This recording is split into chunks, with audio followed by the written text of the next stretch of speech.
Good morning and welcome to Jukebox Judgment, here with me, Dawn Parry, on newdawn.fm. Well, we have an array of wonderful world-class judges here who are record producers, and we also have plenty of submissions as well for new original tracks, which of course is the premise of what people need to submit. They have to be original tracks, no sneaking in any covers or anything like that. Good morning, Steve Lillywhite. Good morning, everybody, and good morning, Sieg Van Tran. So that is actually Dana. Good morning, Dana Gillespie. She's on her partner's boy. Morning. I don't have. I've got a. It's been so stormy here. All the machines kind of go into meltdown occasionally, but it's kind of okay. Everything's going okay. Where are you, Dana? Where are you? Lago Maggiore, which is nice. North Italy, just not far from the Swiss border, and it's been pissing down with rain for days. Marvellous for the garden. Well, if it makes you feel any better, we have a little bit of it here as well at the moment, although it is clearing up. Good morning to Phill Brown. Hello, Phill. Good morning. Yes, hi guys. Down here in Sussex, not a bad day. Good. Rain yet to come. And good morning to Barry Upton. Yes, from a very lovely sunny Pattaya in Thailand. And Steve Lillywhite is just up the road in Bangkok. Aha, okay, yes. Yes, I am actually. And I did travel to meet Barry, and I'm going to come and join him on his show this afternoon, aren't I? Just very briefly. Absolutely. Lovely. And I gather Pattaya is lots of fun, or Pattaya. It's always fun. What do you think, Steve? I had a marvellous time, Barry. A marvellous time. Good. Okay. And Luke Mornay, again, due to weather, has in fact had, he's got some connection issues, but he's keeping on trying. So whether he comes in on phone or laptop or computer, he will be with us as soon as possible. So, well, shall we move on with our very first artist that we have this morning? And let's have a little look here. We have, let's open this up. We have a track that says So Glad, and it is Mavey featuring MT Jones, or Mavey featuring MT Jones. That's Maevey featuring MT Jones.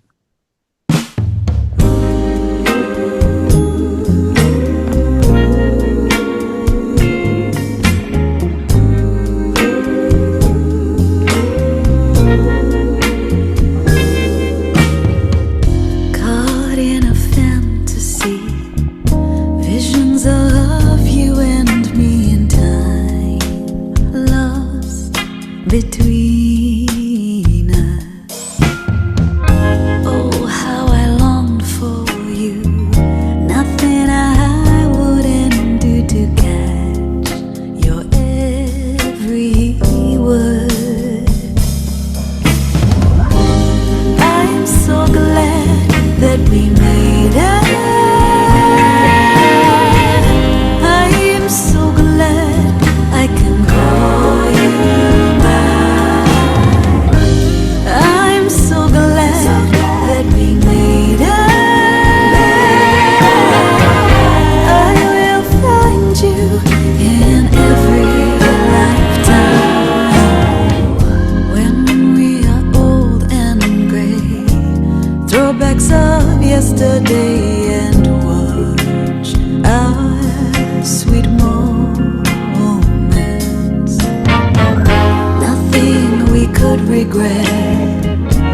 What a lovely start to the show this morning. Steve Lillywhite, shall I just run through a little bit, or should we just make some comments first and then I'll do the big reveal?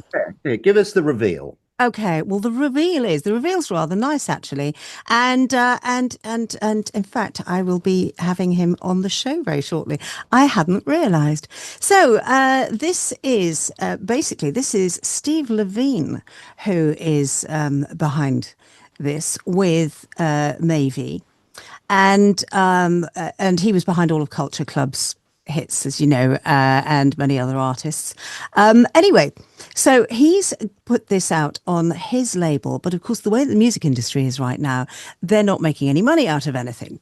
That's what's kind of motivated all of this. So his label, Baltic Jazz Recordings.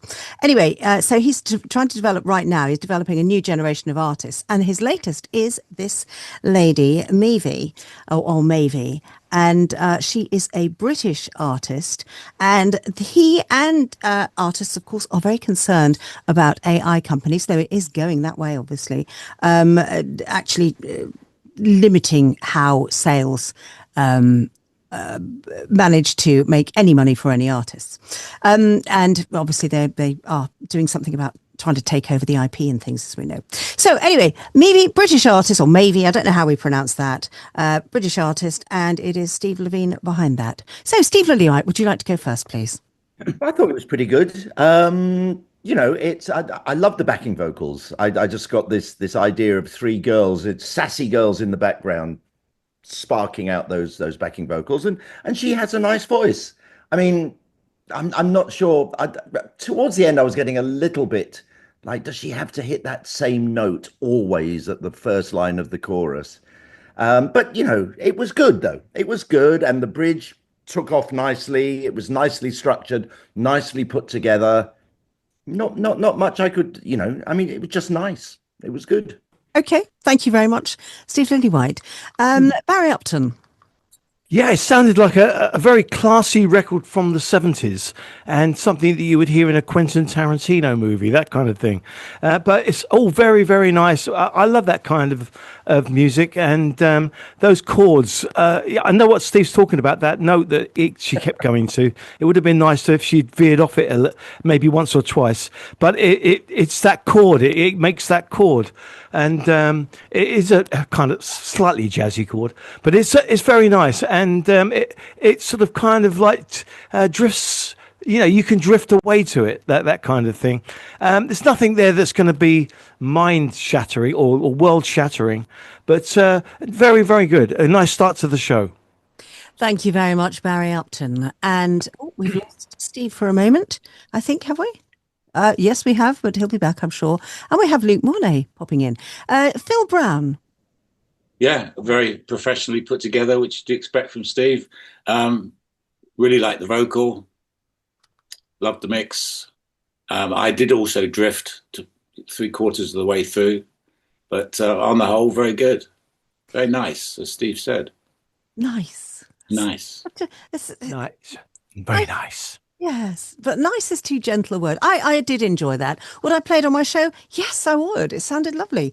And good morning, Luke Mornay. He's finally managed it. It's really difficult. There's storms all across bits of Europe, as Dana well knows at the moment. And Dana's been having connection problems as well. Luke Mornay, good morning to you. No, Good morning to all of you. Hope you're well. Hi, Luke. Bonjour. Bonjour. Bonjour, monsieur.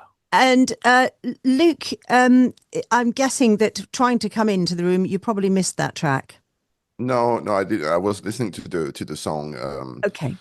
While fixing issues. Okay. And what's your thoughts on it? Yeah, I really loved it. It was really classy. The voice was warm and really delicate. Really enjoyed almost everything about that track, so it's a really good start.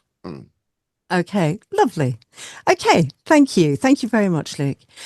Right, now then, so let's move on to the next artist. I didn't get a chance to Oh, I'm speak. so sorry, Dana.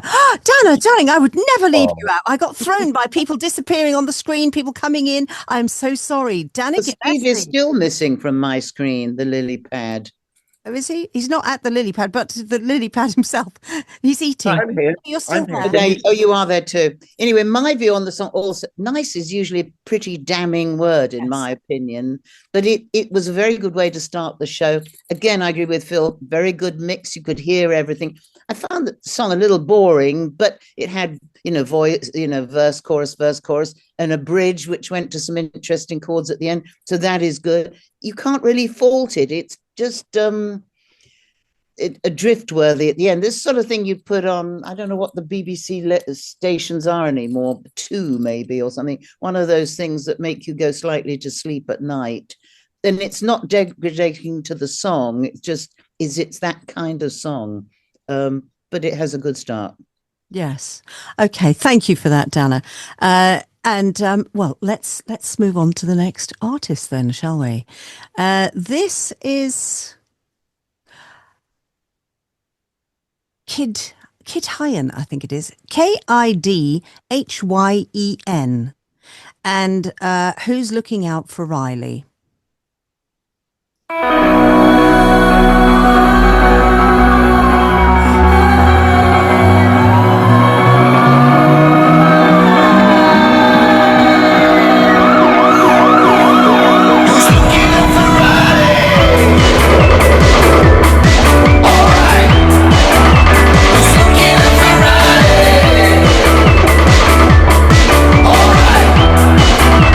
Looking at Friday.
It's actually Kid Hyena. So add an A to the end of that. All I could see on there, in fact, all that is on there on the metadata is Hyen. So it's Kid Hyena. And they are urban folk songs featuring fiery percussion and more details like that. But they actually they formed on the back streets of Barcelona, and now they're based in the southwest of England. And since choosing to take the road from Spain to the UK, the band have been featured at a few festivals here, including the Isle of Wight, Glastonbury, Tropical Pressure festivals, and that song has been submitted. And what do we think of it? Danny Gillespie, would you like to go first, please? I could be very facetious and say, what's the song called? Because it kept repeating. Looking out for Riley. Yeah, exactly. And sadly, of course, I didn't understand probably 85% of the words when they weren't singing Who's Looking Out for Riley. So I didn't know anything about it. That sort of irked me. Then I feel as if they got every echoey machine on and just swamped it with everything. So I would have a few issues with the mix. Strangely enough, my foot kept tapping all the way through, but that's probably because the song before, maybe whatever her name was so quiet. So I was enjoying a beat, but everything else slightly annoyed me because it could have been better, but I had no idea what this person was singing about, except there were police sirens. Maybe Riley was the dope dealer. Who knows? Who knows, indeed. Thank you for that, Dana Gillespie. Luke Mornay. Yeah, I will go with Dana on that. Didn't get almost any word, it was just the ambience. At some point I was like, okay, what am I listening to? It really, then after that I was like, okay, maybe this is a band playing in festivals, so it's the live tape we're listening to, Could be. So I believe I believe they can be really entertaining live, but they really need to level up the production for a record, because the mix was wrong for a couple of reasons, and it lacked a structure as well, and the drum machine for the live drums was also an idea, but it felt really repetitive, and lacking definition. The mix was lacking definition. So I believe they're really good live. So no doubt that the band is fine, but they should really think about making a record properly. Okay, thank you very much, Luke Mornay. And Barry Upton. Well, as Dana said, the lyrics were so buried in reverb, and it was just such a messy production that you didn't know what the song was about, really, what the story was. And it sounds like they really should have a big story. Looking Out for Riley, we had this police at the end. That's all we really got for it. And I'd love to know the backstory and what was actually happening. But it needs a much cleaner production than they've offered us there for us to be able to know what is going on. And, okay, it was too long, obviously much too long. I think the last 2 minutes was just superfluous. So, cut it shorter, clean up the production, let us know for without even any sense of variation, what is going on in the track. Okay, thank you very much for that, Barry Upton. And Phill Brown. Yeah, it seemed very reluctant to end. There were a few kind of false endings. But yeah, I mean, obviously, like it's been said, the voice was buried. I kind of liked it when it started off. I thought it could be quite interesting. But yeah, the vocal, the mix, and the repetition kind of made it, I gave up on it after a while. Okay, thank you very much for that, Phill. And Steve Lillywhite, if you could unmute, please, Steve. I apologize. Yeah, it sounded like it was recorded from the back of an aircraft hangar. Now I've recorded drums in an aircraft hangar, but I've recorded the other instruments in a different ambience to give a sort of light and shade, a front and back. What you've got here was the whole band playing in an aircraft hangar. And, if you close your eyes, it was like you were there listening to them live. But something needs to be at the forefront of the sound. You know, you've got all this sound in the back, but nothing at the forefront. I mean, I would think they're very good live. They play live and they play festivals. Yes. But I don't know. It's occasionally we get these songs where we go, well, it could be very simple. You know, it's like you could just pull all the faders down and just put up the faders that you think make it sound, you know, keep adding things in until it sounds good. Then don't put any more in, because sometimes you have too much stuff in. And as I say, as Barry's always talking about, you need to convey a song. Now, we've all heard that once. I doubt if any of us will want to listen to it again, because there is nothing in that version of the song that makes you want to listen to it again. I'm sorry. Okay, thank you very much. I may be wrong. Am I wrong, guys? No. You're right. Steve, you're never wrong. You're never wrong. You know, well, okay. Let's move on then to the next artist.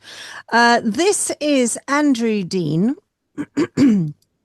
and sorry, it's Andrew Dean and the Farm Machine, and the track all that I can see on it there. It says "When He Calls Me." So Andrew Dean and the Farm Machine, "When He Calls Me." Great name. It is.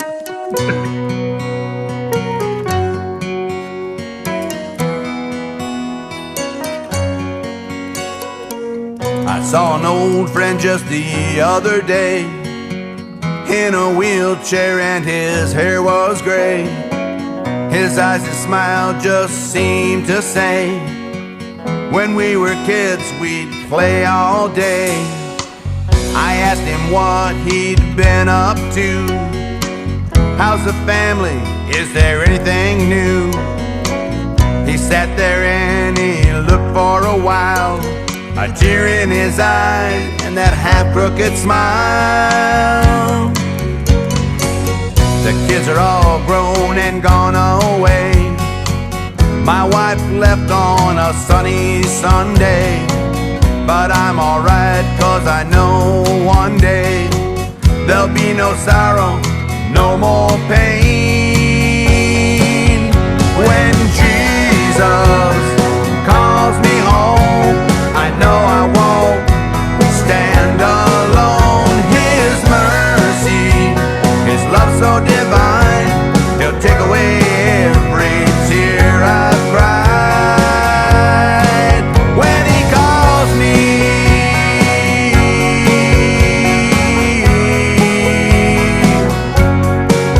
when He calls me,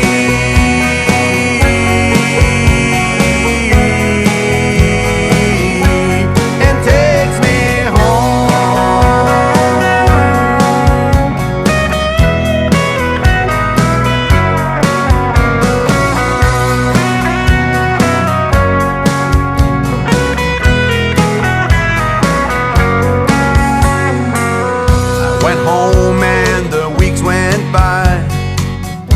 about my friend from time to time. Then one day I was reading the news. I saw his face and all I could do is hear him say, when Jesus calls me home, I know I won't stand alone. His mercy, His love so divine, He'll take away every tear I've cried. When He calls me,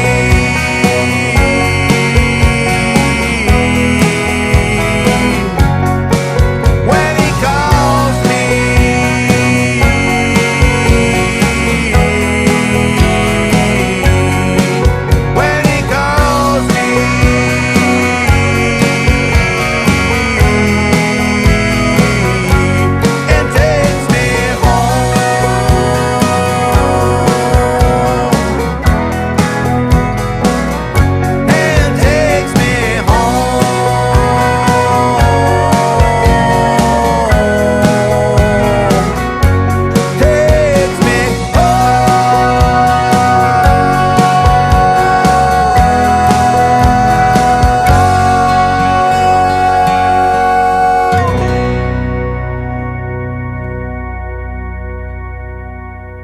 diggity dang Jesus song there, guys. Okay, Barry Upton. Oh, thank you very much. Oh, yeah. You're our country expert. You are our country expert, Barry. You had your head in your hands, and I thought all I could think was, gosh, I wonder when Jesus called me last on the phone. Exactly. You know, when Jesus calls him and then takes him home, is he an Uber driver? I don't know. But the thing is, the best thing about that record was the name of the artist, really, Andrew Dean and the Farm Machine. And I really was expecting something a little bit better than that.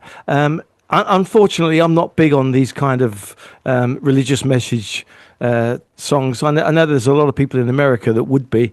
It was put together quite well, and the melody wasn't bad. But the lyrics, I'm sorry, I just can't go along with those lyrics. Well, Andrew Dean Music, in fact, is signed up with BMI, and he is in Nashville, and this is obviously, it's a genre, as Steve we talked about, religious music. Oh, it's a big genre in America, yeah. And my opinion, no, thank you. Okay, that's fine. But from a musical, let's take out Jesus on the phone for a minute. From a musical perspective, the rest of it. I did say I thought musically it was quite nice. There was a nice melody line. I just don't want those kind of those kind of lyrics. Okay, it's too much of the devil in you. That's the trouble with you, Barry. Steve Lillywhite. Absolutely. Yeah, well, the thing is, it was too factual, the lyrics, and any religion is just an opinion, so when you have such facts about what they're saying, I have no problem with religious lyrics if they're more mysterious and more about the ether, but this is so specific, and religion is not a specific thing, and as Barry would say, no one makes phone calls anymore. It should be when Jesus texts me. Or sends me an email. Oh, that's too old. WhatsApps me. When Jesus WhatsApps me would be good. I pass on that one, I have to say. But I'm not against religious songs. I'm against, it's like political songs when they say, down with the man is a bust. It's rubbish. It doesn't. You need to paint songs in a sort of mysterious way for me, because that's what gives you time. Every time you hear it, you can think of it in different ways. Okay, thank you for that, Steve. But I'm also thinking let's strip out the gaudy bit and on a text or a WhatsApp or whatever you like. But what about the musicality of it? It was okay. I mean, before the singing came in, I thought, oh, this could be a little bit like a Kinks song. And then when the singing started, I thought, oh, I wonder if Ray Davies could sing this. And then when the chorus came in, I said, no, that's it. It lost me. I'm sorry. All right. Thank you very much for that. Dana Gillespie. Well, yeah, as the other two said, the God slot is massive in America. And occasionally I remember there was a girl called Amy MacDonald who was a sort of God slot singer, but she crossed over and sang, and it was a huge hit certainly in England, because Jesus wasn't mentioned. You just kind of knew.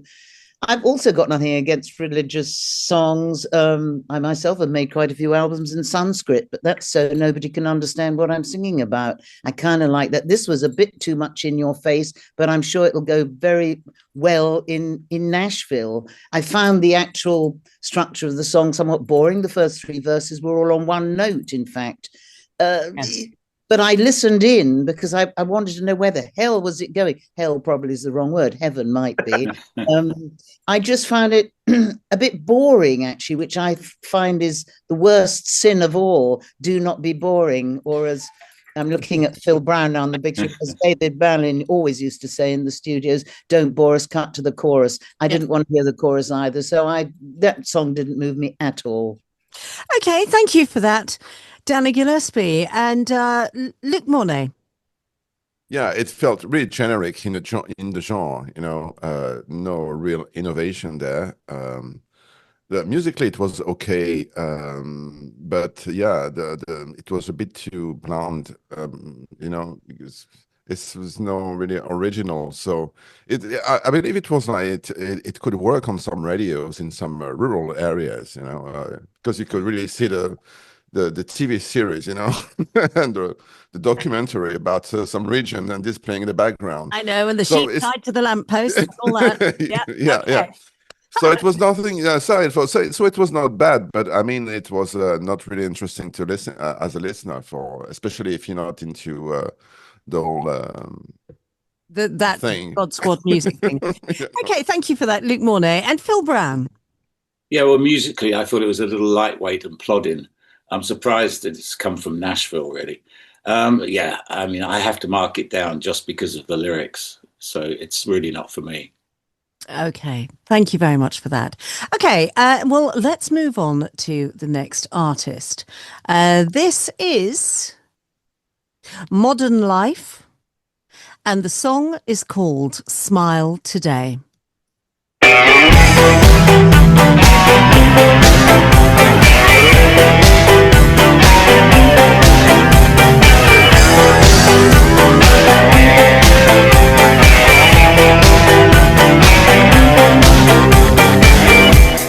Now is the right time.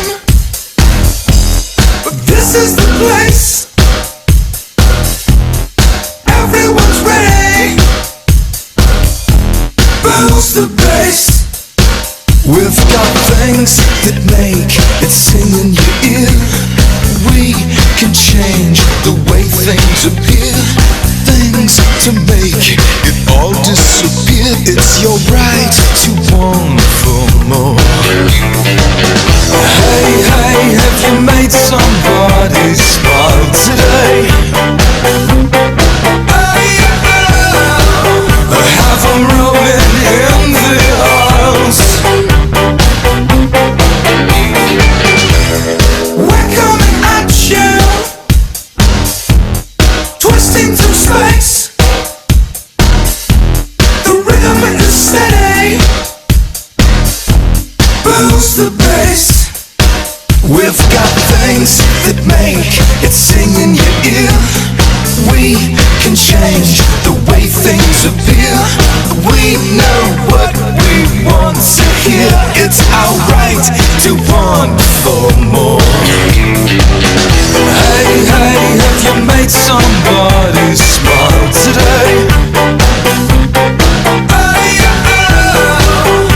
Have them rolling in the aisles.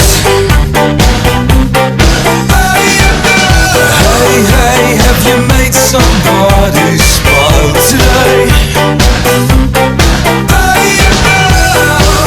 Have you covered many miles?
Well, I hadn't realized this, but that was sent in from Steve James, and they are a Brisbane-based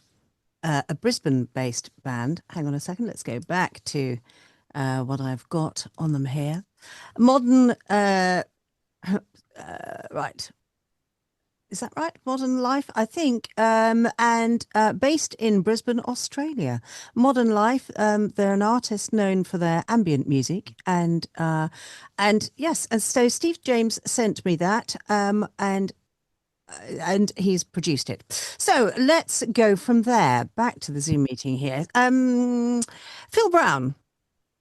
Yeah, I enjoyed it. I mean, it's I missed the odd lyric here and there, but partly to do with the vocal sound, I guess. But yeah, it was enjoyable, and I found myself intrigued probably up until the last 30 seconds when it just seemed to be going round and round. But on the whole, very good. Okay, thank you very much for that. And Luke Mornay. Yeah, I really loved it. I was really moving along with the song.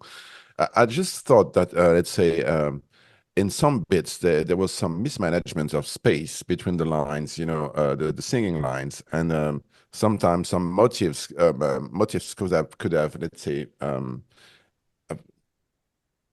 I can't really frame this, but sometimes when you have empty spaces, you have to find a creative way to fill that space.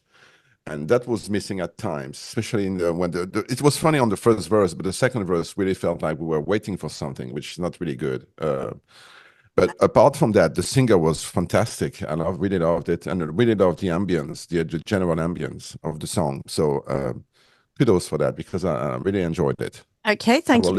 I would like to listen to it again. Okay, I'll drop it across to you. Thank you for that, Luke. And Steve Lillywhite.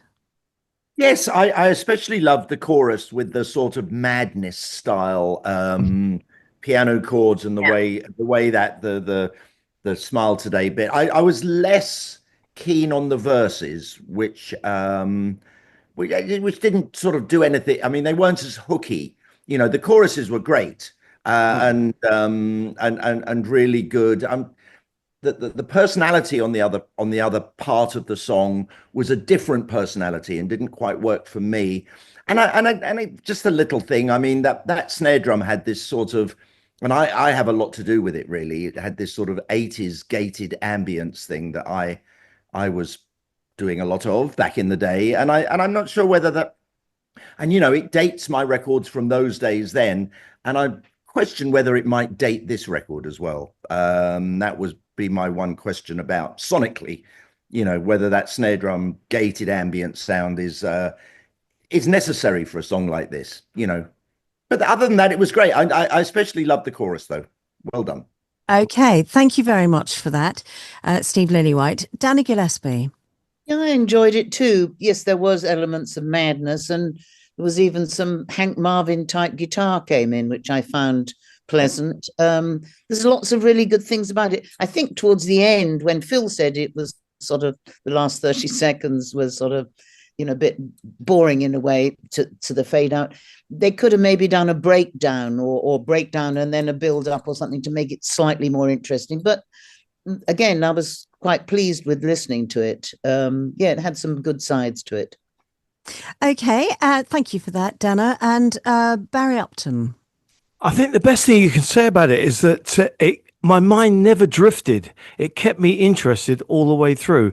So, yeah, I agree with Steve. The verses were a little bit something and nothing, but instrumentally, I found myself listening to the arrangement and how they'd got some strange notes in there, which I quite liked, and that pricked my ears up. So generally, I enjoyed it, and I think that.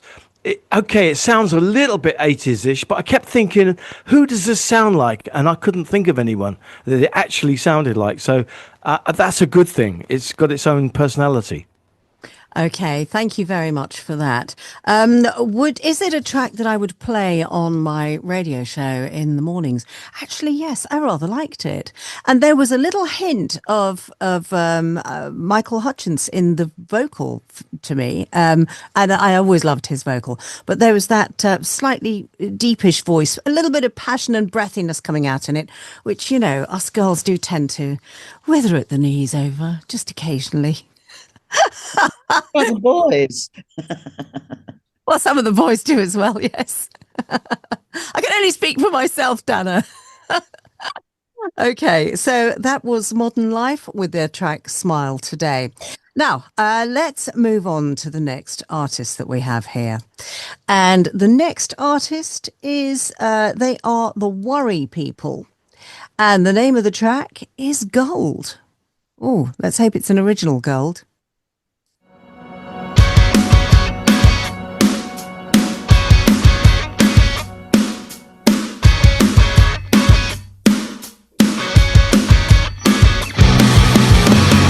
Recognize me if you saw me now.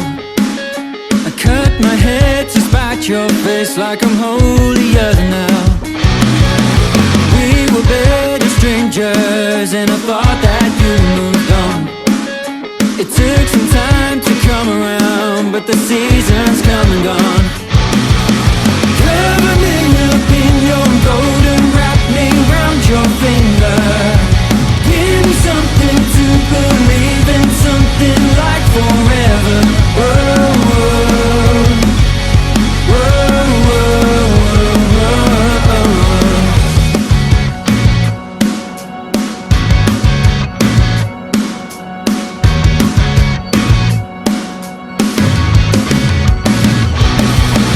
I was building houses on foundations made of sand. So why was I surprised when it all came crashing down? Don't know what to call it, Lord knows we came so close. But the rubble just reminds me I was a tourist on your coast. Cover me up in your gold and wrap me round your finger. Give me something to believe in, something like forever. Whoa.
The Worry People, they are a band from Kent. In fact, I believe It should be.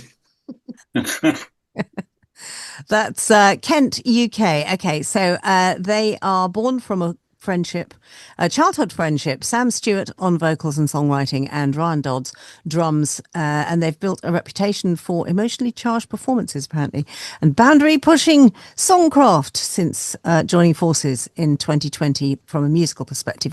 Even though they had have a childhood friendship, and that's the track Gold, and yeah. There we go. So apparently they are very good live, I'm told by a listener who's just contacted us, and are friends with a band who have indeed won Jukebox Judgment in the past, and they were very good, the King Rooks. So, Steve Lillywhite, would you like to go first on this one, please? Yes, I felt there was a bit of a dichotomy between such heavy guitars and a singer who didn't need to have such a heavy backing to his voice. You know, he has a lovely voice, but all those power chords. I mean, I'm not a huge fan of power chords. It's almost when sometimes when I'm working with a band, I'll say, okay, let's try something to replace those power chords, because it feels like the power chords are like the first thing that comes to mind. So therefore it doesn't make it so unique, and you're always looking for that sort of unique thing in your recordings to get people. Now, they did have, during the verse, they had this really nice guitar riff that sounded like a great riff, and it was actually just something behind the vocal. I would have maybe rearranged it and used that, but as I say, I don't know whether they needed such heavy guitars against a voice like that. That was my thought. And but look, great live band, that's what we love, Indeed. Thank you very much for that, Steve Lillywhite. Phill Brown. Yeah, it was a strange mix, I thought, and the non-linear on the snare drove me crazy after a while. Also in the choruses, it just made the drums sound smaller. I don't think the vocal really owned it, and the instrumental break was slightly odd and boring, but yeah, not really for me. It potentially there might be a good track there, but not the way it's being presented today. Okay, thank you very much for that, Phill Brown. Danny Gillespie. Yeah, I agree with Phil, but as he said, not really for me. Yes, not really for me either. I don't like it when the guitar solo is just the same thing over. I was counting how many bars they were going to keep going, and then they moved to another bit, and then they did a repeat of some other thing. I found that structurally not very pleasant. I'm sure it could be better if the whole thing was remixed. Again, the verses slightly let me down because I wasn't quite certain what he was singing about. I wouldn't put it on my turntable, I'm afraid. Okay, thank you for that, Danny Gillespie. And Barry Upton. Yeah, I grew up. Well, the snare sound was a really annoying thing. It was a terrible sound, and that kept annoying. Then the guitar sound started annoying me because it was way too distorted, and there was no musicality in it. It's just a noise. There is the remnants, I think, of a good song in it. The singer sounded like I kind of agree with Steve Lillywhite that it needed a different backing track. I think it needed a different treatment, totally different treatment. And I kept thinking all the way through it that I think the thing that's annoying me about this song, and the reason I don't want to hear any more of it, was just the sameness of the backing all the way through. And there wasn't anything good about the guitar, nothing good about the drums. However, the vocal wasn't bad. And if it did have a different kind of instrumentation in the background, maybe we wouldn't have got bored with it, and it would have been a nicer listen. Okay, thank you very much for that, Barry Upton. And where haven't I been around the room? Luke Mornay? Yeah. Actually, yeah, the production was really wrong on that because the song, there's something there with the singer and the melody and stuff like that, but all the rest was really annoying. Nothing sounded right, and the mix was terrible as well. So they should really, yes, let's say, keep the vocals and rethink the whole thing, because it was not pleasant to listen to.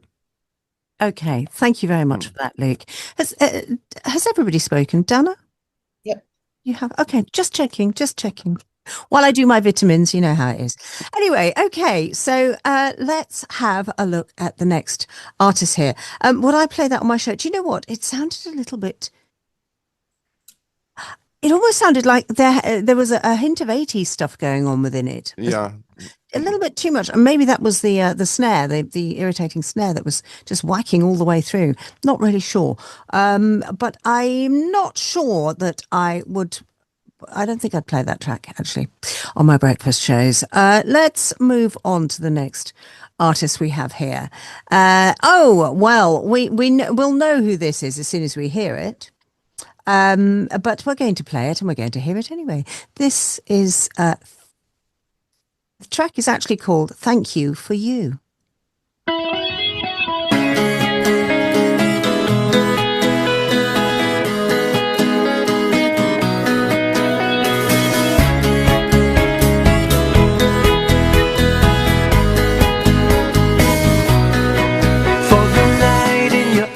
And your warmth that night, I thank you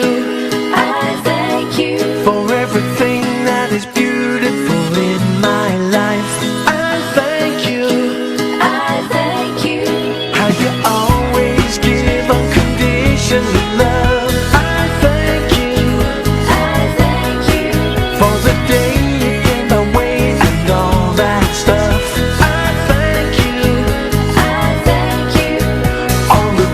Things for me you do. Thank you for you. I wanna thank you for being you. Thank you for you. I wanna thank you for being you. Thank you for you. I wanna thank you for being you. Thank you for you. I wanna thank you for being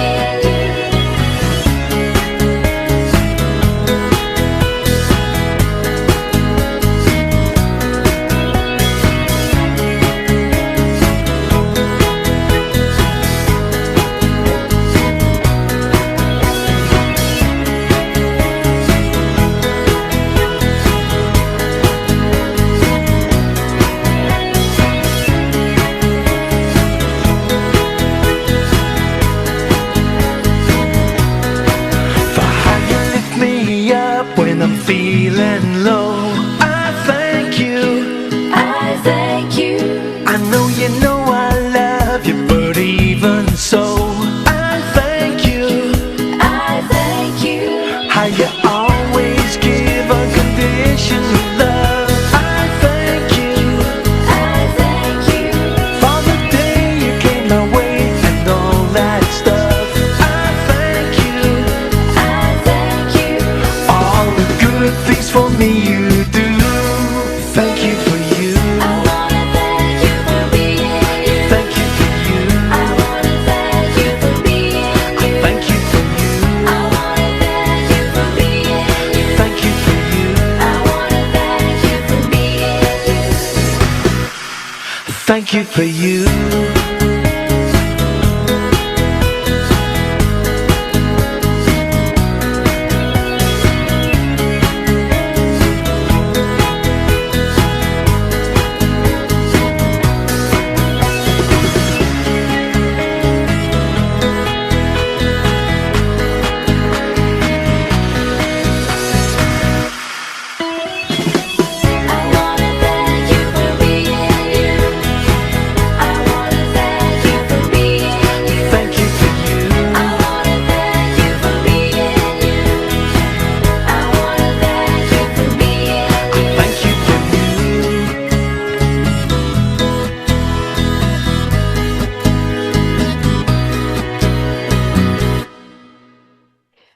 Thank You for You is the name of that track. And while I find the details, Danny Gillespie, would you like to go first, please?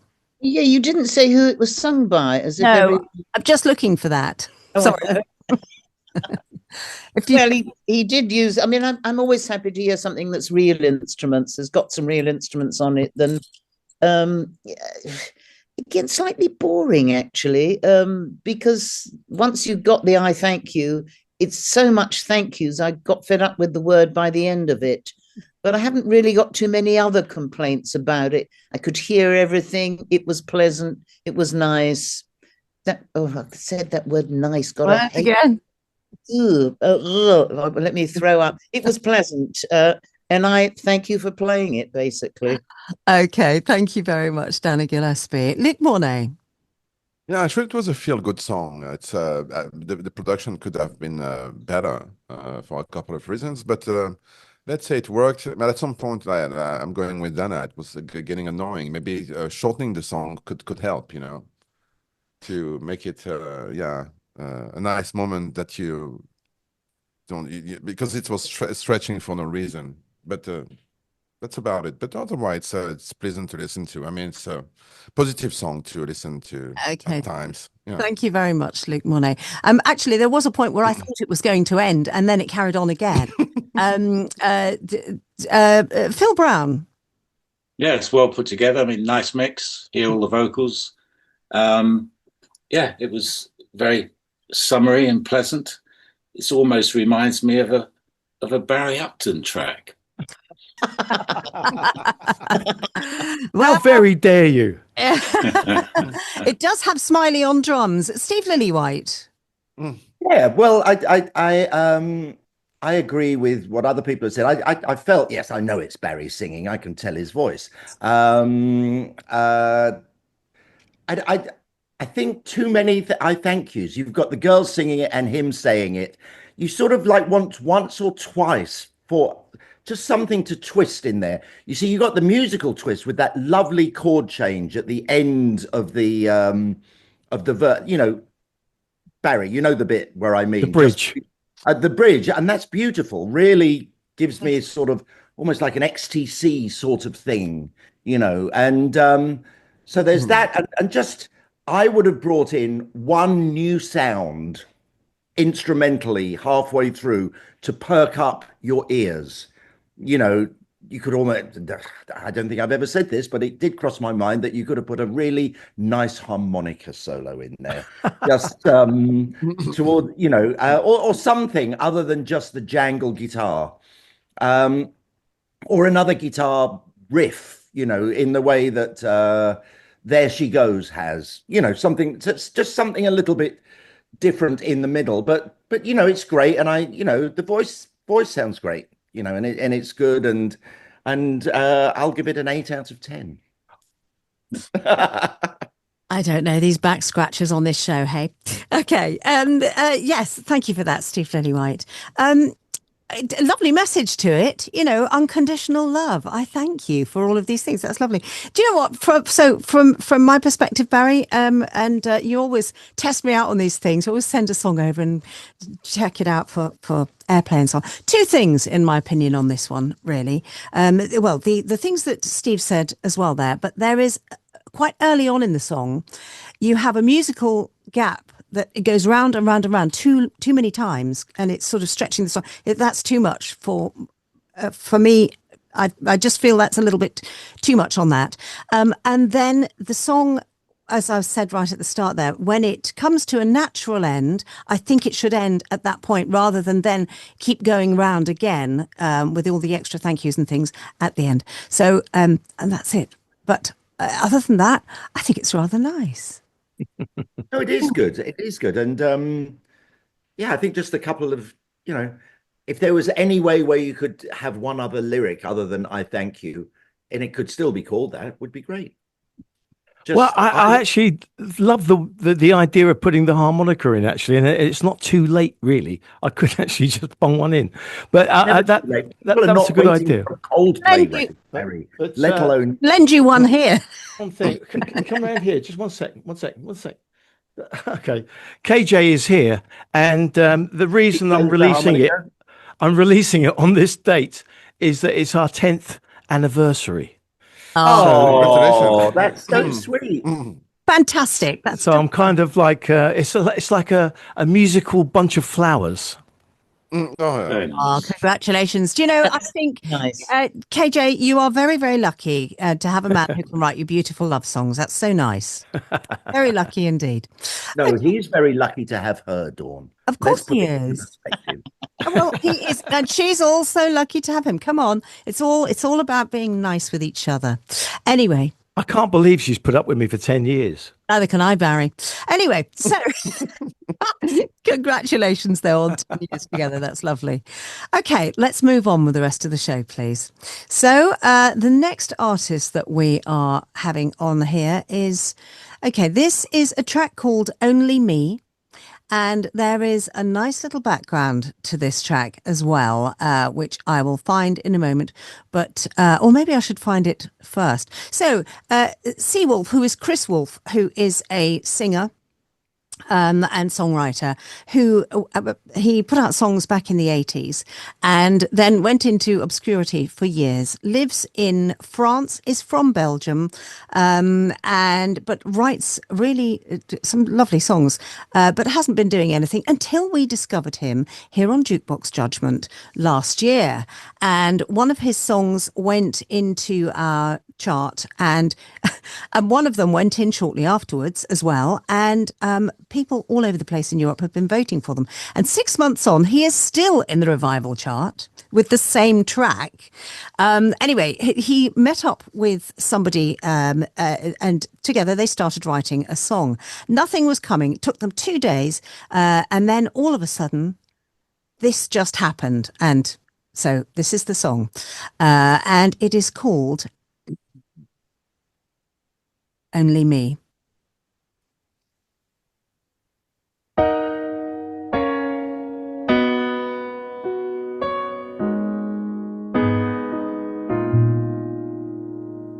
I got no stage, don't care about the wage, no suit, no page, just notes on a page. No manager in my ear, no filters, no fear, just my voice and a dream that won't disappear. It's cold out here on your own, but the fire in me's fully grown. They don't see what I see, but I believe and read. Only me, no plan B, no back and no brand, just scars on my hand. I don't run, I build brick by line till the silence is filled. Or in me, but maybe that's enough. Can no act that when filed, well, I'm stuck in this starlord of cold and doubt, of thrush and blackout.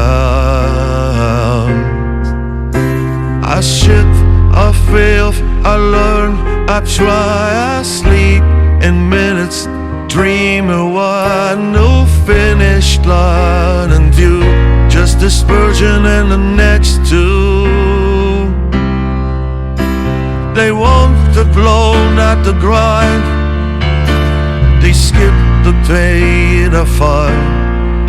But every bite, every cry makes me more alive. Only me, no plan B, no ting on that, just dead on my neck. I don't bluff, I cry, but one day they'll see what I saw in the draft. Only me, maybe that's enough. It's lonely, it's dark, not just a phrase. It's broken keyboards and unpaid days. It's launching and crashing and lying to breathe when nobody plans and you still believe. Only me, but I still rise. I build the truth they'll call surprise. No confetti, no bit reveal, just real.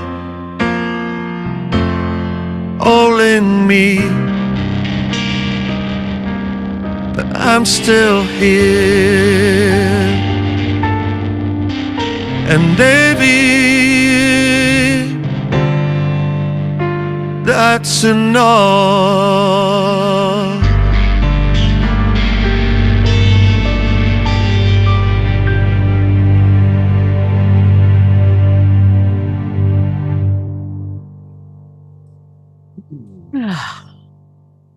Only me, and that is Sea Wolf. Phill Brown, would you like to go first? Right. Well, the vocal level seemed to change in the verses. It was up front and, very rich. And then as the track built, it seemed to get thinner. So I think the mix could have been improved on. I'm not quite sure on this one. I kind of liked it, but I can't really remember the great hook. So, yeah, I'm a bit 50-50, to be honest. Okay, all right. Dana Gillespie. Well, I agree with Phill. I'm 50-50 and I'm not sure why I'm not going, yeah, it's marvellous. I wasn't too happy with the fuzzbox guitar. I think that was the wrong choice of sound, actually, if you're about to go into a ballad. I personally, if I was doing it, I'd bring the drums and the other things in a verse earlier, because he left it quite long when it's just, and the piano is just going plonk, plonk on the beat the whole time. It left me ambivalent about it. I don't care if I never hear it again, but it wasn't that bad. So no, it didn't do a thing for me, but I know there's something wrong probably with me and my taste. Okay. Well, I just love the voice on it and the song. Yeah, his voice is lovely. His voice is lovely. That's and true. The song is great. Maybe new production. I don't know. Barry Upton. I think his voice is excellent. I really think it's got a lot of personality. But I think he's suffering from a very iffy song. The song doesn't really grab you. And I think if he had a better song and a more dramatic production behind his voice, he's got to have something that makes his voice, that complements his voice, I think. I don't think the backing that he's got there, I know it's simple and it leaves a lot of space for the voice, but and you can hear it very clearly. That's great, but I just think that he needs something a bit more drama in the instrumentation to complement his voice. Do you know, there's something wrong with me then maybe today. I just thought it was stunning. I just love it. Steve Lillywhite.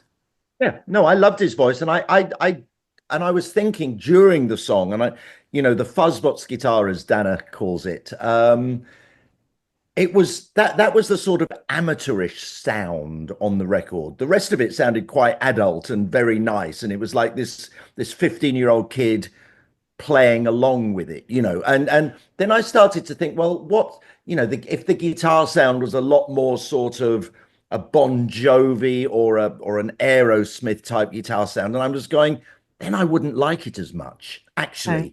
It would have made it too professional. I like the idea of the sort of the amateurishness and the angst of that young kid playing guitar. I'm not sure whether it was perfect, I have to say. So there's, I'm trying to put into words maybe how everyone else came to the conclusion that they've come, which is a sort of 50-50 conclusion, because I sort of have that as well, and I'm trying to work out why that is.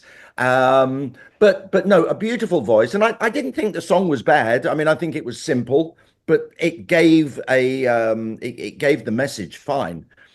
Just something about, but still good. Okay, thank you very much. Well, I'll be playing it anyway. I just loved it. I don't know. Is it my hormones today? I haven't taken my vitamins yet. I don't know. I love it. Luke Mornay. Hormones. What are they? I know.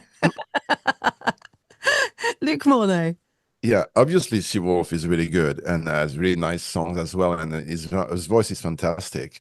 Yeah, I will agree on the production side that maybe the guitar was not the best choice, and like Barry said, it needs maybe a bit more drama and space to let his voice shine, because it's really a nice a performer, and the noise was unnecessary, and it didn't, let's say, follow through. If you bring this kind of thing, everything has to go. And at some point was just the noise for noise. So this is too bad, because the song is brilliant. So maybe I should revisit the song a little bit to give it a better chance. That's what I think. Yeah. Okay. Thank you very much for that, Luke. And so Seawolf, it's better production, lovely song, lovely voice. I mean, I'll play it anyway, but that's because I just love it.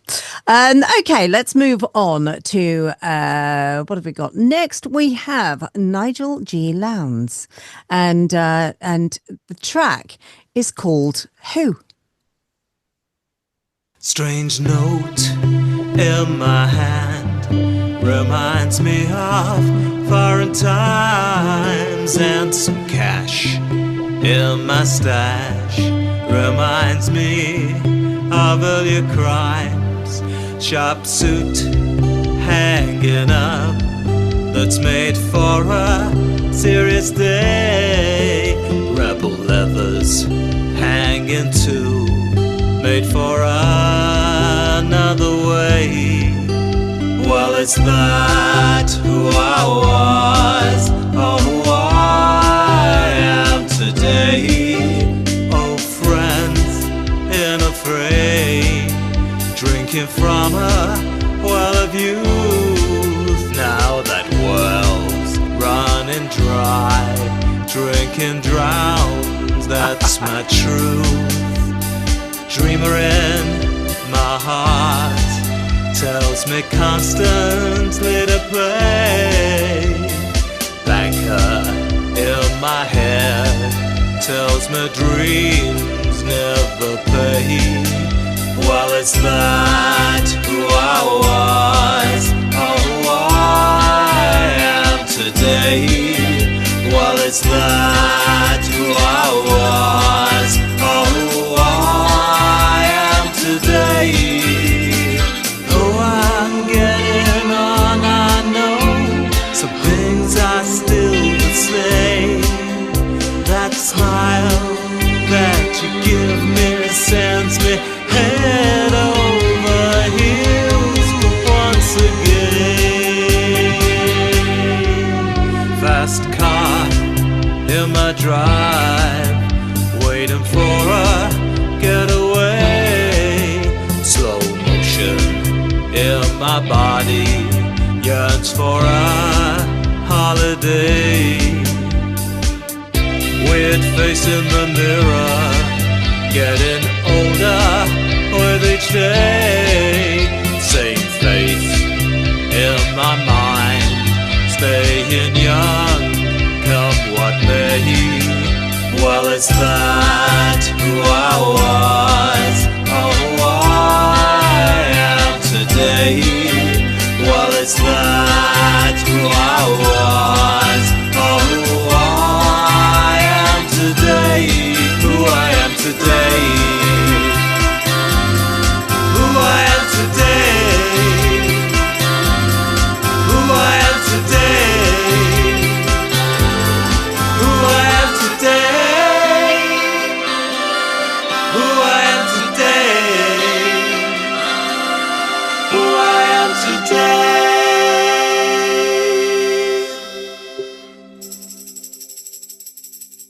Oh, that was Nigel G. Lowndes, and the track is called Who. Now, 3 of our judges put their sunglasses on. That meant that 3 of the rest of us, now, had a 4th put them on, we would have had to have stopped the track in mid-spot. But it was a 50-50 there, and now the sunglasses obviously mean that they don't like the track. That is what we do visually here on the show on Jukebox Judgment. So, Nigel G. Lowndes is from Bristol. Started making music in bands in the mid-80s and early 90s, then gave up to focus on family life and the day job, re-emerged as a solo artist in 2021 and has released 2 albums and numerous singles since then. Who is a song that he describes as sad dad, slow disco, jangle pop, and is a reflection on the changes in his own life that have defined his identity. So, Phill Brown, would you like to go first, please? Yeah, well, I apologise for not putting my glasses on. I could have saved us all. Well, yes, what's to say? I mean, there's bits of tuning, fairly lackluster delivery. Yeah, not my kind of thing at all. It just, didn't really get going. Okay, thank you very much for that, Phill Brown. Steve Lillywhite. We're looking for redeeming qualities. I found it very difficult to think of any, really. Music average, vocals average, song average. I mean, there's so many records released. Push yourself a little bit harder. And I'm sorry, Nigel. Lovely name, though. Thank you. Okay, thank you for that, Steve Lillywhite. Danny Gillespie.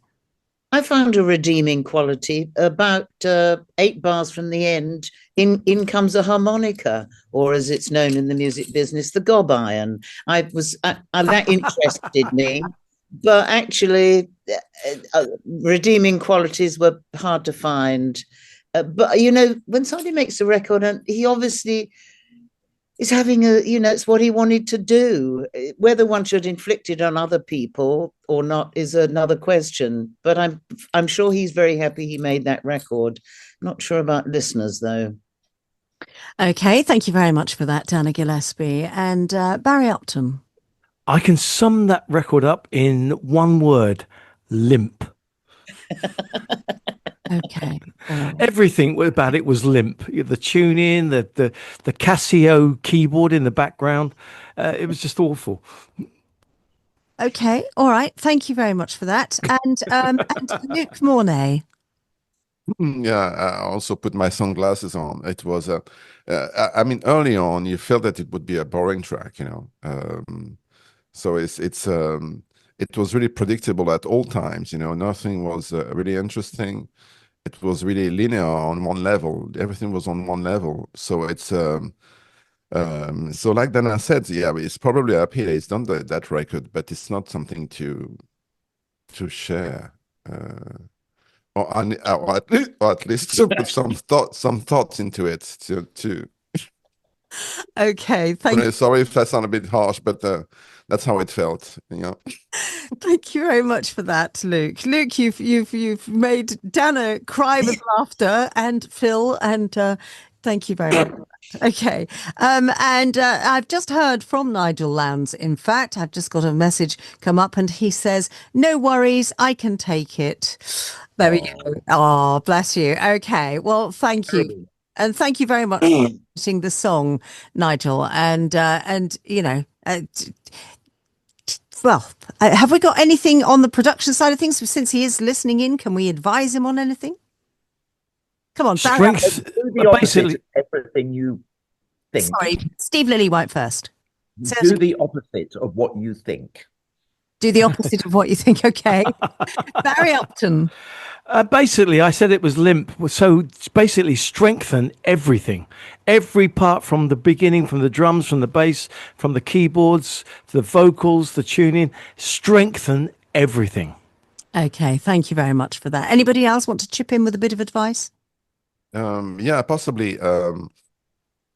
Let's say, think about the outside world. Is if you're trying to convey a message, try to find, let's say, the right energy and be less, let's say, you don't have to be so much on yourself. You really have to think, send your message and find a way to convey what you want to say to other people with much more expressiveness.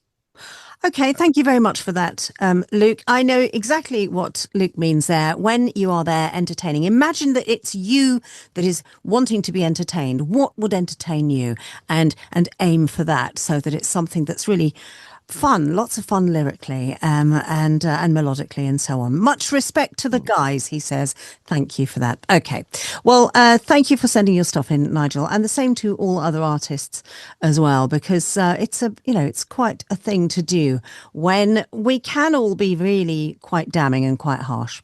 Anyway, let's move on now. We have an artist called Guy Surtees next. That's Surtees, and the track is called Where's it gone? Ain't Gonna Turn You Down.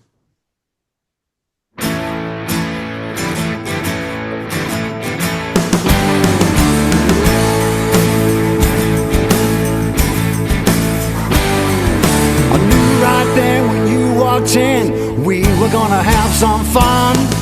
The tight black dress you were almost wearing, hotter than a smoking gun. The bar was loud, a country crowd, everybody singing along. You look cute in your hat and boots, just like a country song. Well, I don't drink and I don't think I should be in this bar. If I have more than a couple of shots, I think I might go too far. You right up with a bucket of bud, shot glasses and a bottle of Crown. Well, I ain't much of a drinker, but I ain't gonna turn you down. Ain't gonna turn you down. I knew that night that I just might give more than I could get. Leave my friends at the back of the bar and do something I'd regret. You walked up and took my hand, said you was a friend of mine. Then you whispered in my ear, we're gonna have a real good time.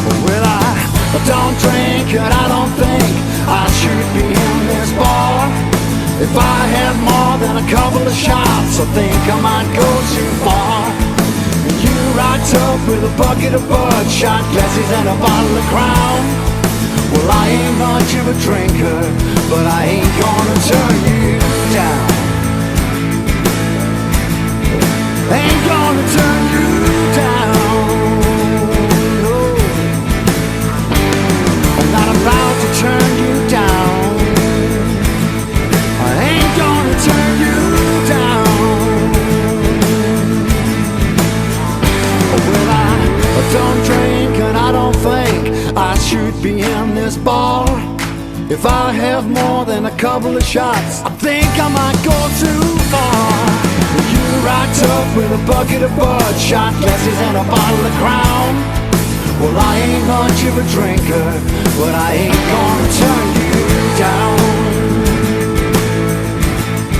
Ain't gonna turn you down. No, I'm not about to turn you down. I ain't gonna turn you down.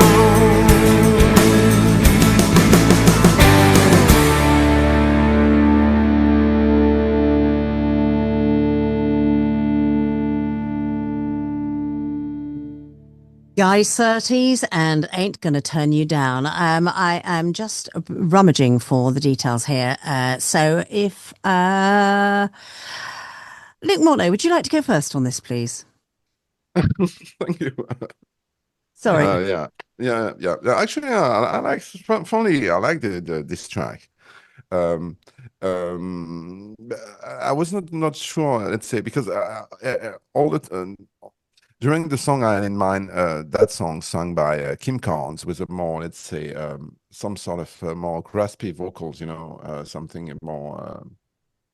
Let's say. Can't really find the word, but whatever, you know, something in the voice a bit more abrasive or more, I don't know, something, you know, to bring some vibe, because the song was okay. I liked the lyrics was also okay. I'm not really a fan of the genre, but I mean, they were okay. But maybe something in the performance of the lead singer was not really on par with the whole thing. That's the only thing for me. It's in a way, it's a genre, you like it or you like it or you don't. But I believe that something was missing in the performance to sell the song fully. You know. Thank you very much for that, Luke Mornay. Okay, Guy Surtees is he is a British country music singer and songwriter, and apparently a musical storyteller as well. His journey spans over 3 decades, coming from England, and yes, so there we go, and singer-songwriter, but he's very much an English country boy. Steve Lillywhite. Quite like that. What is that guitar riff? Someone who's Barry, you know what that is. Children of the Revolution. My favourite. Oh yeah, there you go. Very good. It sounds like a songwriter type song, you know. He's got the really good, you know, Ain't Gonna Turn You Down. Yeah, that's a good thing. I'll write a song about that. That's good. It was catchy. And again, it's in that sort of heavy rock meets country, that you know, that style, which is how country music's turned into, really. And it's not bad at all. Well done. Okay, thank you very much for that. Barry Upton. Yeah, it's very standard sort of country fare, really, and it sounds like it was demoed or played by somebody in Nashville, some musicians in Nashville, and it sounds like just a run-of-the-mill session. There's nothing unusual in that. The mix wasn't great, and it needed a bit more beefiness to it. If you listen to a lot of modern country stuff these days, there's a lot more going on, a lot more production, a lot more unusual things going on, and the song was okay. You know, that's typical country rock lyrics. You know, I mean, going in a bar and having a drink, whatever.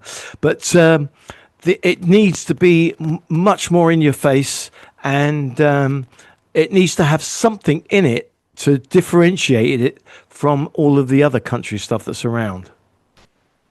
Okay, thank you very much for that, Barry Upton. And let me pop back onto the Zoom there. Phill Brown. Yeah, it's pretty harmless. It could have done with, you know, a much stronger vocal for me, and I got a bit bored with it. It was all on one level for me, so it was okay, harmless, but again, not going to float my boat today. Okay, thank you very much for that. Dana Gillespie. Well, I agree with Luke about the lead vocal. I kept wanting the voice to have some beef, some balls, something more in your face. Because if you're going to be singing it, I just want to be blown away with a great lead vocal. And I think it was a thing to do with how he was recorded. Something is wrong with the mix for me with his voice. I'd want the voice really to be, I mean, there's a story there, although after the second verse, he then repeats the chorus about 3 times, which I thought was a bit of a cop-out. Give us some more stories. And maybe the rest of you guys can tell me, in the chorus, she comes in with the bucket of what? I couldn't work out. Bucket of what? What do you walk in with a bucket into a bar? Did anyone get that lyric? Bucket of... bucket of peanuts. I don't know. Anyway, I found that kind of odd. So I don't like it when I can't understand a word. But yes, I wanted balls in the voice, lacking in balls.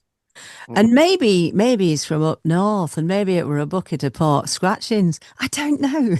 Could have been KFC or something. But I thought you were going to say maybe he's from up north. He hasn't got enough balls. But that's where you ought to get your balls. Double dosage. They've got balls up north. They have. Okay.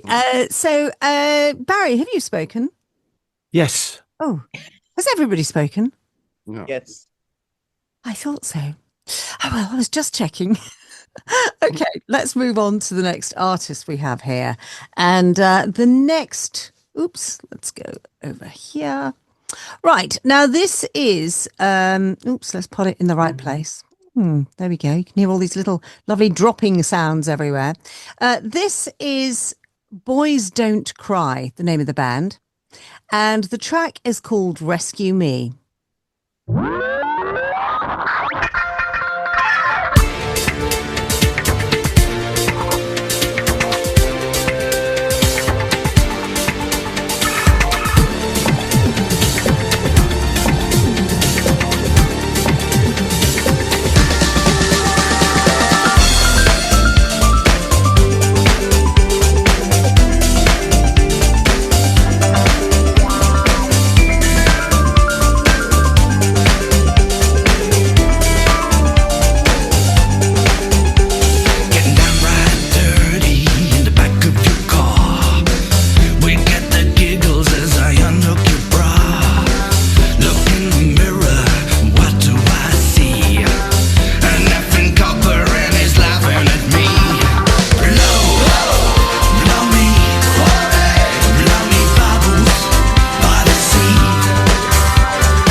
That was Rescue Me, and Boys Don't Cry is the name of the band. And Boys Don't Cry are a British new wave band known for the hit single I Want to Be a Cowboy, which peaked at number 12 on the Billboard Hot 100 in 1986 and charted around the world as well.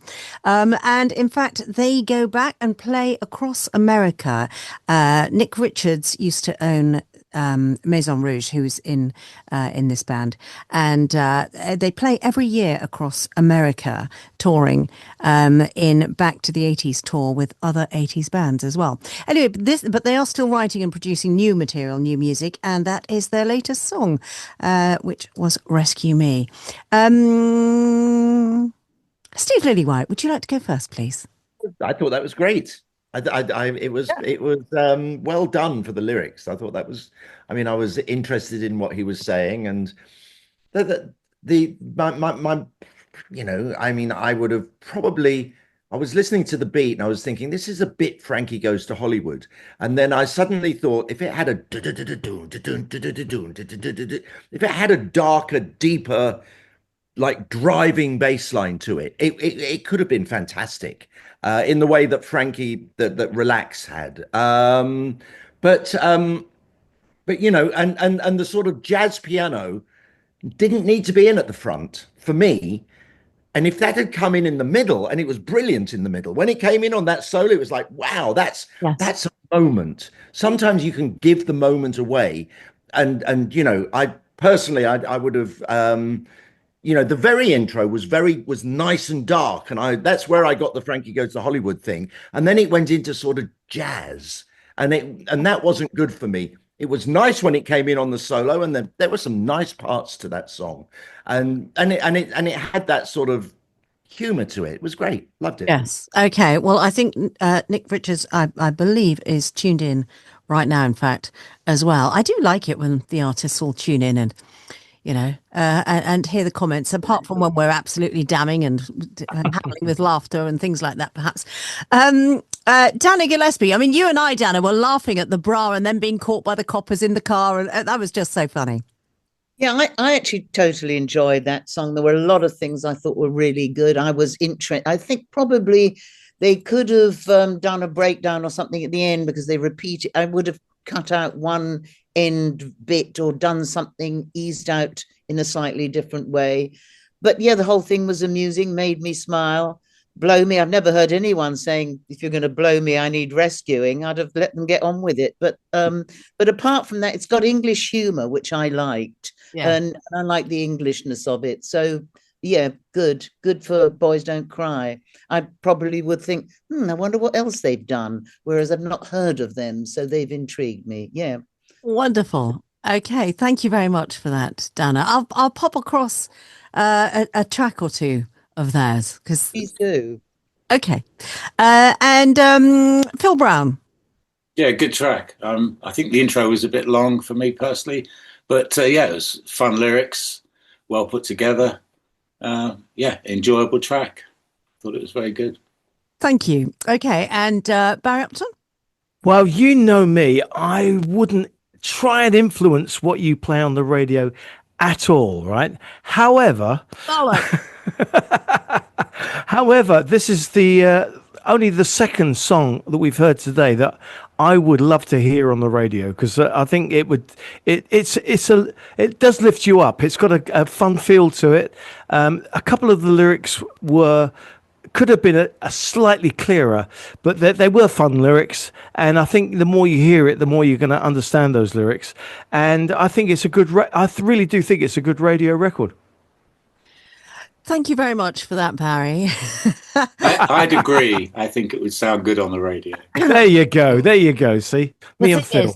The thing is that I like it, and anything that makes me chuckle lyrically, it gets airplay. But if it makes me jiggle around in my seat as well, even better. Luke Mornay.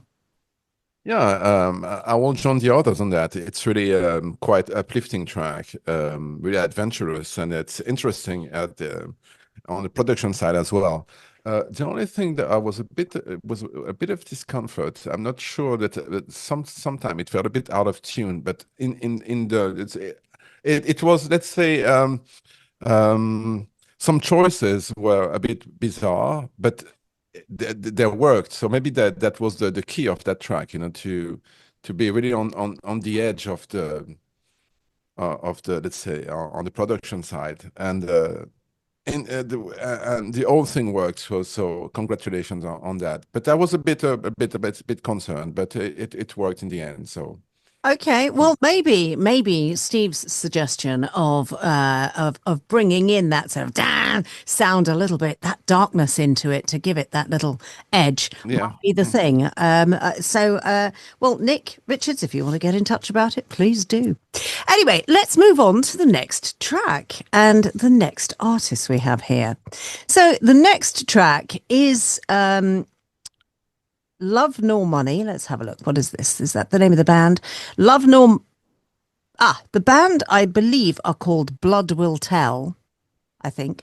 And the track is Love Nor Money. Or it could be the other way around. Let's play it and we'll find out.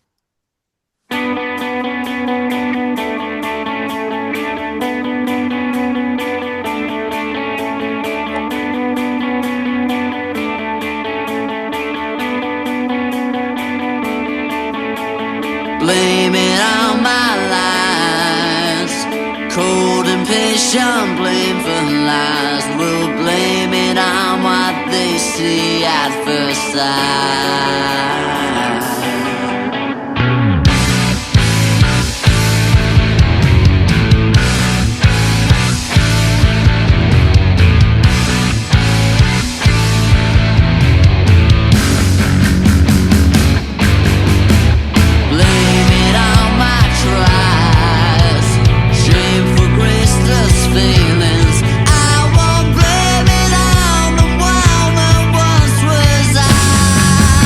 I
Well, with that somewhat protracted ending, that was Love Nor Money, the band, and they are from the Midlands, West Midlands, and they formed in 2023.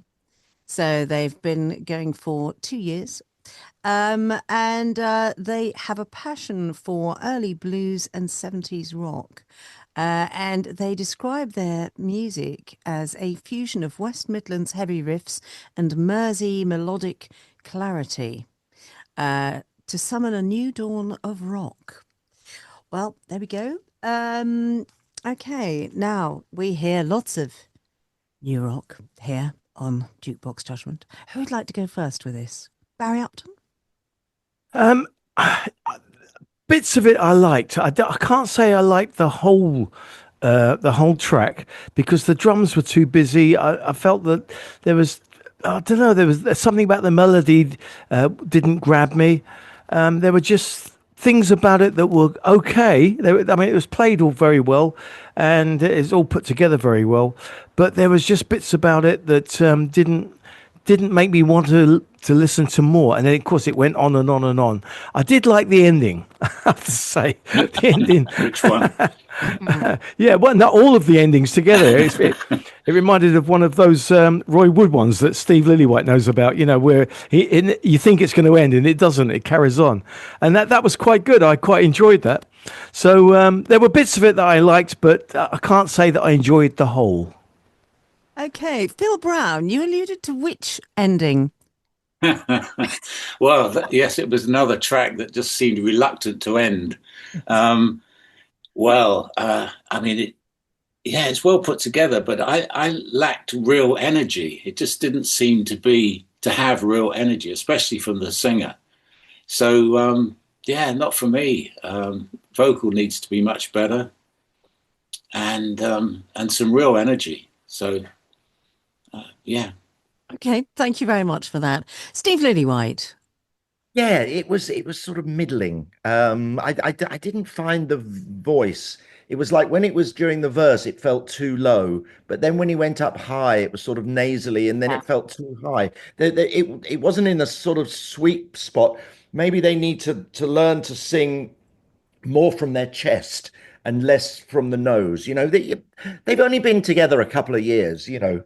I mean, they probably haven't done their 10,000 hours, and you know, you need to learn these things. And there was some nice guitar playing in there, though. Nice tone on the single note guitar.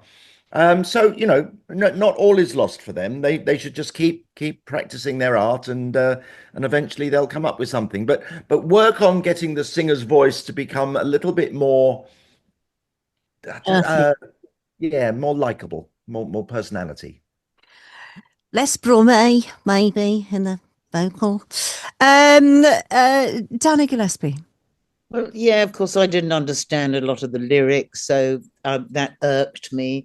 And I could say maybe it's his voice. Was the track called Blood Will Tell? Yes.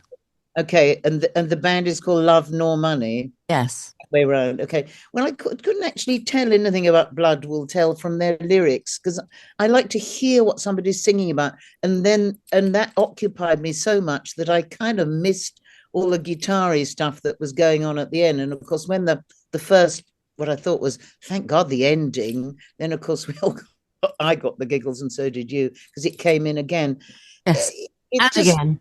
It's not really for me, but that's only because it put me off because I couldn't understand what on earth he was singing about. Okay, thank you very much for that, Danny Gillespie. Luke Mornay. Yeah, actually, it felt like a really capable band, but unfortunately, we didn't get the best track to listen to, and because it felt a bit unfinished and not really attractive. Endings. Yeah, and it's not really attractive, but I believe that they have all the potential to do something great, but that was not the case here.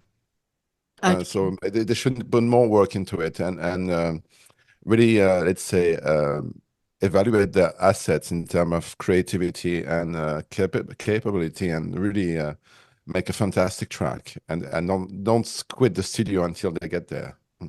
Yes, and I would also say make them shorter. Don't just keep on adding more and more and more endings when maybe you don't necessarily need them. 'Cause that's always a funny one, and especially actually for radio show hosts, it's really irritating when you think a song is coming to the end and you're about to announce who sang it and so on, and all of a sudden the song kind of restarts again, or there's another element to it. Unless, of course, it's really brilliant, but otherwise it's a bit strange to have lots of endings. I think we have come to that time of day. It is 8:51, so we have 9 minutes left. So I think we should choose who our winner of the day is, and I think it's quite a tricky one today, actually. And I think we need to go around the room and decide which is the winner for today and whose track we're going to be playing again. So let's start with you, Steve Lillywhite. Yeah, it is a tricky one. I wasn't completely knocked out by any of them, but there were a couple I thought I would like to hear again, and I will actually. I've sort of gotten. I don't know. I like Modern Life. I thought that was good. I would want to hear that again, but I think probably just tipping it for me, because I liked the lyrics and I liked a lot of what the song did, was Boys Don't Cry. Okay, yes, well, lovely. Thank you for that, Steve. And Dana Gillespie. Yeah, I feel the same, Modern Life, but actually tipped it with Boys Don't Cry because it was slightly more interesting. I wouldn't mind hearing it again. Although while I'm speaking, I've got to say I like Barry's tribute of Musical Flowers of Thank You for You, but yeah. That's nice because it's sweet and from the heart. But actually, that's got nothing to do with anything. I would definitely say Boys Don't Cry, Rescue Me, yes. Okay, thank you for that. That's 2 for Boys Don't Cry. And Phill Brown. Yeah, I've got a shout out to Boys Don't Cry. Also, is it Mavie and MT Jones? That was quite interesting. But Yep. I'm actually going to go for Modern Life. Okay, thank you for that. Let's go with that one. And Barry Upton. Well, I've got a 10 out of 10, which is the Thank You for You song. But I know I'm not going to allow to vote for that one. So it's like Eurovision. You can't vote for your own country, you know. So I'm the same really as what has been said before. Modern Life and Boys Don't Cry. I've got on a tie. I'm going to go for Boys Don't Cry only because what I said. I think it's a great radio song. Okay, thank you very much. That was Rescue Me from Boys Don't Cry. Luke Mornay. Yeah, I think we all came to the same conclusion with those two, but I will go with Modern Life, even though I love Boys Don't Cry, but something I have to listen to it, to listen again to Boys Don't Cry. But I feel more comfortable with Modern Life, even though there are a couple of things to work on, but I loved it, so I will go with that. Okay, so that's 2 for Modern Life, 3 for Boys Don't Cry. And I'm going to go somewhere completely different for mine. And it's because of just the voice and and I liked the song. The production, I think, needs a big boy production on it.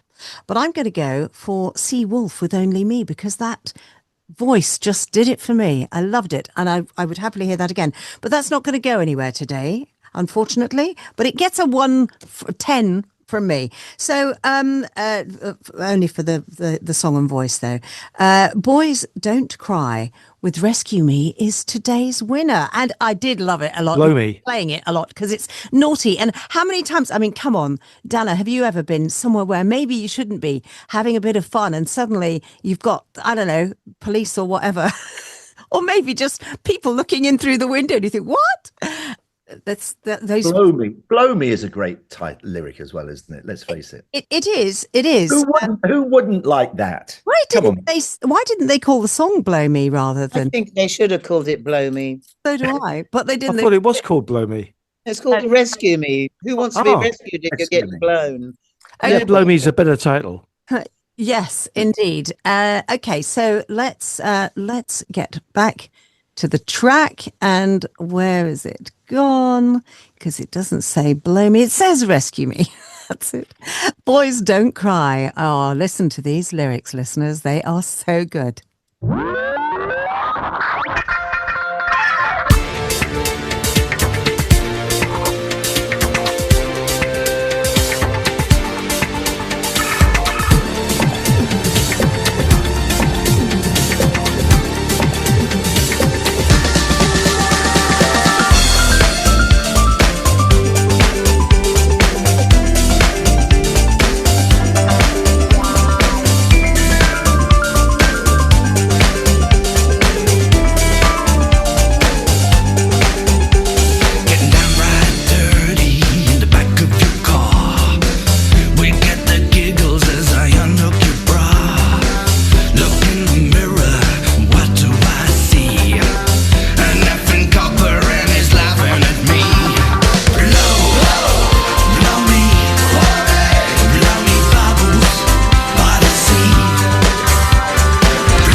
You know I'll get caught.